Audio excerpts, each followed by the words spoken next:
সদ্য সমাপ্ত বিধানসভা নির্বাচনে বিজেপি নেতৃত্বাধীন এনডিএ জোট বিপুল জয় পেয়ে আবারও ক্ষমতায় ফিরেছে। টানা দ্বিতীয়বারের জন্য আসামের মুখ্যমন্ত্রী হিসেবে শপথ নিয়েছেন বিজেপি নেতা হিমন্ত বিশ্ব শর্মা। মঙ্গলবার গুয়াহাটির খানাপাড়ায় আয়োজিত বর্ণাঢ্য অনুষ্ঠানে তাকে শপথ বাক্য পাঠ করান রাজ্যপাল লক্ষণ প্রসাদ আচার্য।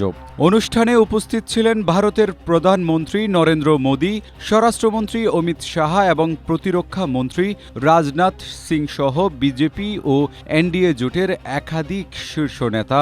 এদিন নতুন মন্ত্রিসভার ৫ সদস্য প্রাক্তন কেন্দ্রীয় মন্ত্রী রামেশ্বর তেলী, আসাম গণপরিষদের সভাপতি Atul Bora, United People's Party লিবারেলের নেতা চরণ বড়ো এবং বিজেপির বর্ষিয়ার নেত্রী অজন্তা নেওগ শপথ নেন।